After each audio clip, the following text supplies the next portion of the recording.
Estamos de volta com o Decisões e Argumentos de hoje, que conversa com a pesquisadora do Laboratório de Estudos de Psicologia e Tecnologia da Informação e Comunicação da PUC, Andréa Jota, e com o coordenador do curso de jornalismo da Universidade Presbiteriana Mackenzie, André Santoro.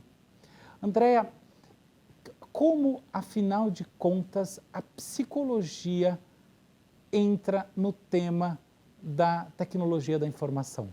Conta pra gente, o que é isso daí? Na verdade, agora a gente já começa a tentar entender o que é que tudo isso vai trazer para o subjetivo do ser humano, né. Como é que esse novo ser humano que vai ter que, se adequar a essa tecnologia, vai fazer um uso dela de forma saudável, reflexiva e consciente, né.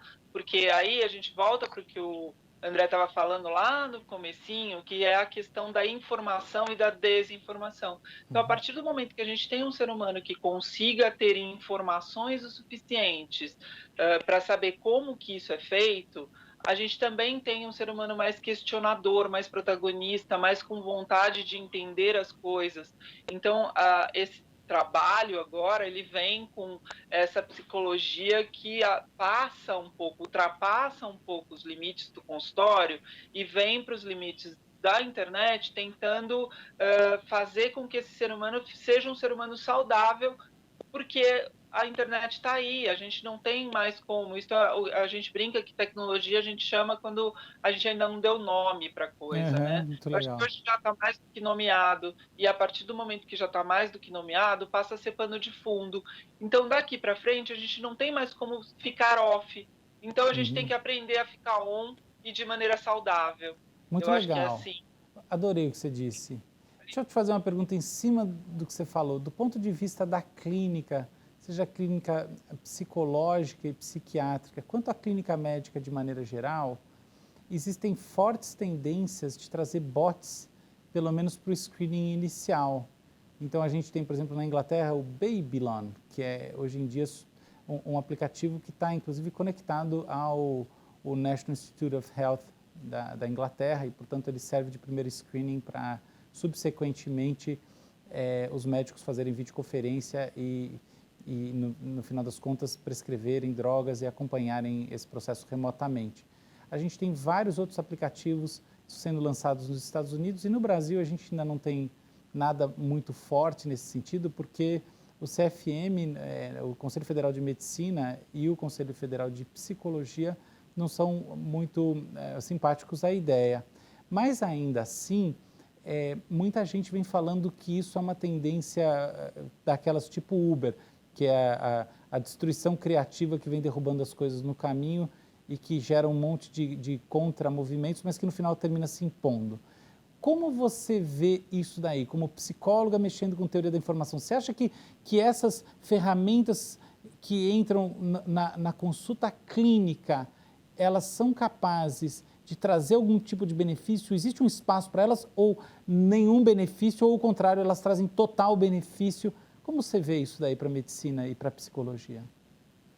Olha, a medicina trabalha um pouco diferente da psicologia, porque a medicina trabalha com o corpo, né, e o corpo através da internet é uma coisa que você não consegue muito extrapolar esse quadrado.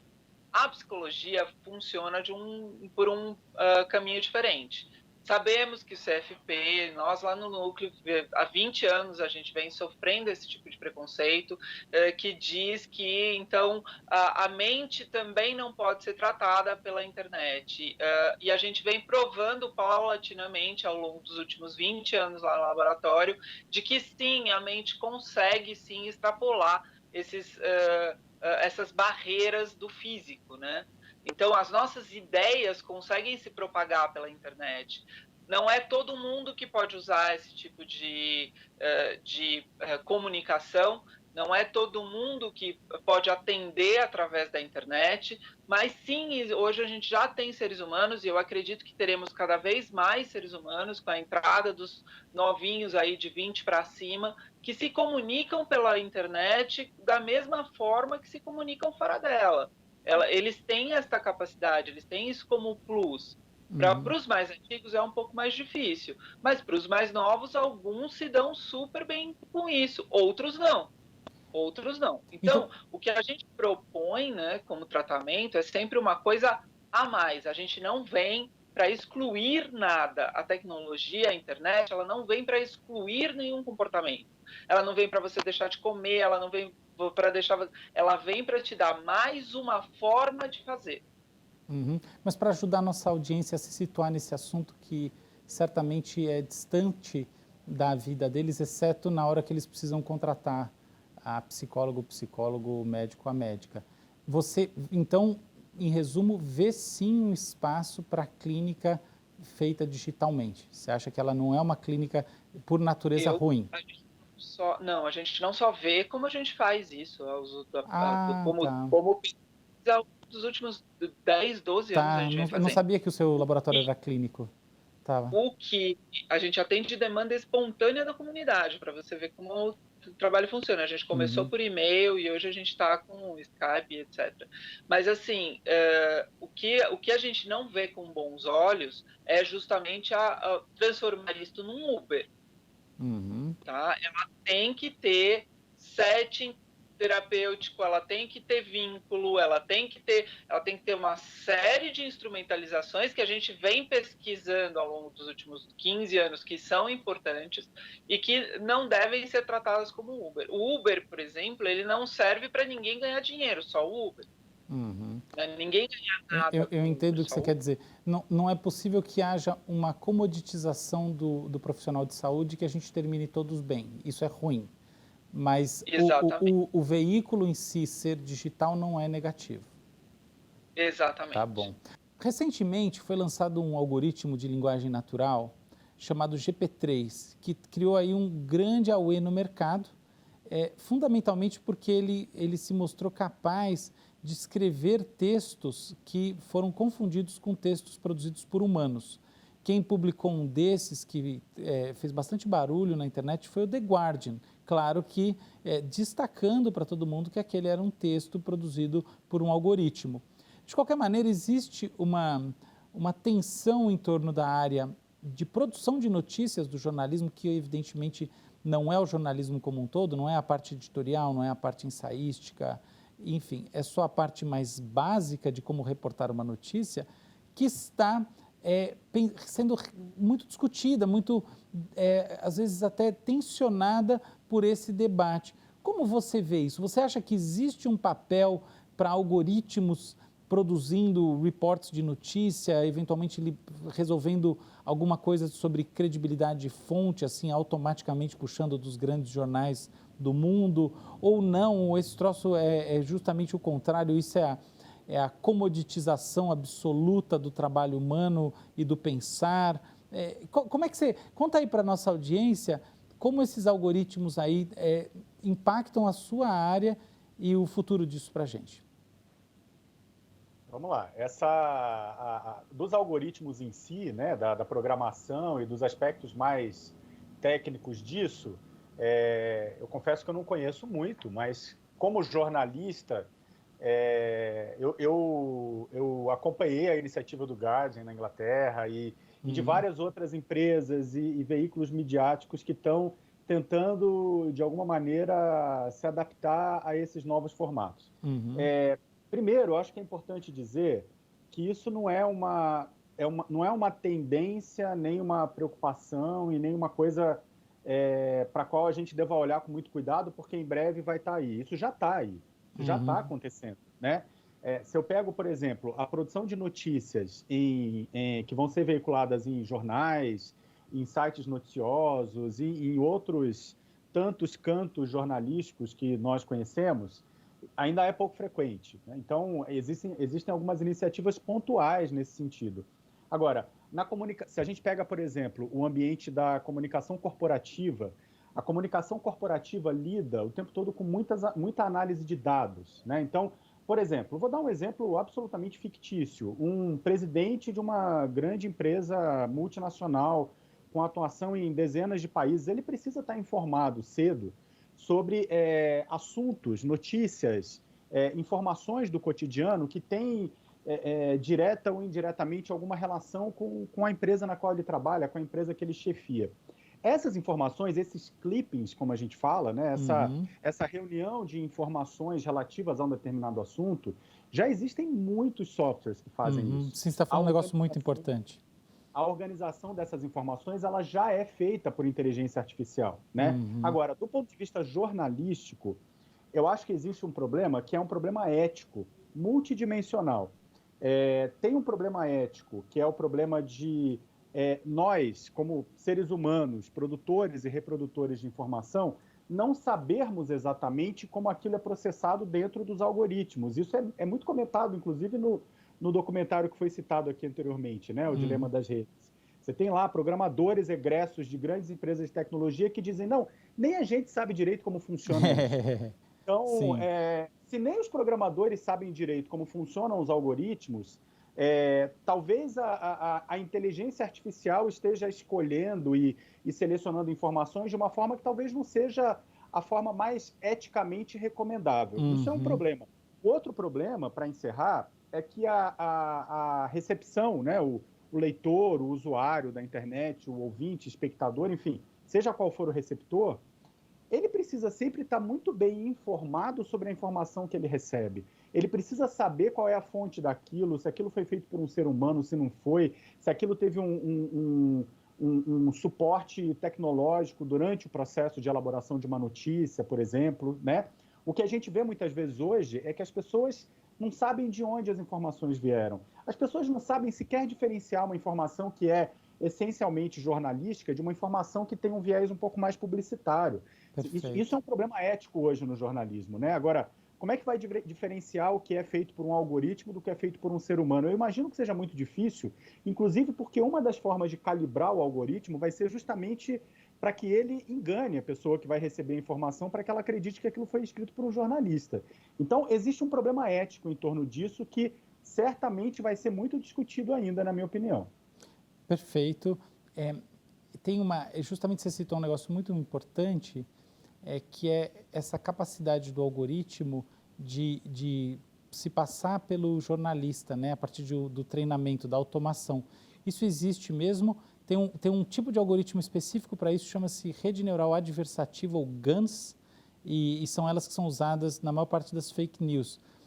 Eu acho que assim, realmente o crescimento da popularidade desse tipo de rede neural mostra como a gente está caminhando na direção que você está colocando.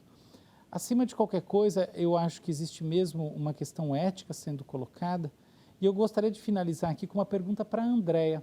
Andréia, você acha que esses desafios éticos e, ao mesmo tempo, psicológicos envolvendo o relacionamento com fontes produtoras de informação que têm inteligência sintética e não biológica, demandam uma nova psicologia? Tem alguma coisa nas teorias fundamentais da psicologia que vai ter que ser revisto, repensado, repactuado entre os autores, entre as revistas científicas, ou na verdade não, a psicologia ela permanece a mesma, o que mudam são apenas as contingências?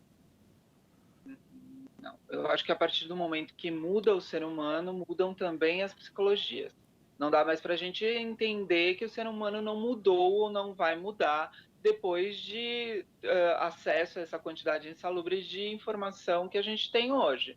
A gente não é mais o mesmo ser humano que a gente era e, consequentemente, as psicologias terão que mudar. Já vide a entrada dos tratamentos psicológicos via internet que nós tivemos agora nesses últimos tempos. Então, o que acontece é isso. O que a gente consegue ver é que a gente, na verdade, neste momento, a gente está transitando. A gente é um ser humano em transição, com uma sociedade em transição, com tecnologias em transição. E a gente precisa aprender a viver a transição. E a transição, o que é? Não existe mais nada fixo, e a gente já vem falando disso há algum tempo, as coisas são dinâmicas. Então, o que a gente precisa, como ser humano, para viver saudável, né, nesse período de transição, é entender tudo isso como dinâmico. O que é hoje não vai ser amanhã, não será depois de amanhã, e depois de amanhã pode ser que volte a ser o que era hoje. Então, vamos entender esse dinamismo, vamos aprender a viver nesse dinamismo sem pirar, sem achar que a gente vai consumir tudo, sem achar que as coisas vão entrar dentro da gente, vão dominar a gente. Não, respira. Toda tecnologia pode ser desligada. Se aquilo está te fazendo mal, desligue, põe para fora do seu quarto, põe para fora da sua vida, fica sem 2, 3 dias, ninguém morre. Eu nunca ouvi falar de ninguém até hoje que diz, eu desliguei meu celular e por isso eu morri. Não, morre. Você tem uma vida fora da internet. Por mais que agora, neste momento específico da quarentena, a coisa tenha ficado mais difícil, a gente tem que entender que a gente não perde nada, a gente continua sabendo se relacionar, continua sabendo conversar, continua sabendo... A gente tem que acreditar na gente como humano, para que a tecnologia não seja tão evasiva e tão amedrontadora só porque a gente não conhece. A gente não vai mesmo conhecer. A tecnologia não é feita para que a gente conheça o tempo inteiro e ela vai entrar num período de descontrole. A gente não vai ter esse controle, a gente entra nesse momento em que até as pessoas que fazem a tecnologia dizem para a gente não controla mais isso. O que a gente controla como ser humano? Os nossos comportamentos, a nossa ética, a nossa coerência. O que dói para o ser humano do ponto de vista psicológico é o conflito. É quando você vem para a tecnologia com uma imagem de si mesmo que não é a imagem que você sustenta aqui fora. É quando você mente, é quando você faz coisas ruins aqui dentro. Então, quando a gente fala de ética, quando a gente fala de moral e desse tipo de coisa, o ser humano sim continua o mesmo. Ele continua sofrendo pelas mesmas coisas. Ele continua sofrendo justamente por esses conflitos que são gerados por conta das incoerências. A partir do momento que você consegue ser aqui fora, a mesma coisa que você é dentro das redes, fica tudo muito mais fácil do ponto de vista psicológico. Fica tudo de uma coisa muito mais natural. E a tecnologia perde um pouco essa questão de, será que eu estou sendo dominado? Ou será que estão... Não, eu sei o que me domina. E se eu não quero mais, eu desligo. E se você tem esse controle, você está fazendo um bom uso da tecnologia, você está usando isso de forma saudável. Legal. Andréia, muito obrigado por ter estado aqui conosco, foi um prazer falar com você. André, muito obrigado também, achei incrível, acho que você trouxe colocações muito sábias, que eu acho que tem muita utilidade, muito além do jornalismo, na ética, no campo da filosofia e, sobretudo, no campo da vida pessoal de cada um em casa. E eu agradeço a você que nos assistiu até aqui. E se quiser ver este ou rever outros dos nossos programas, acesse saopaulo.sp.leg.br/TV Câmara SP. TV Câmara São Paulo, assista e fique sabendo. Até a próxima!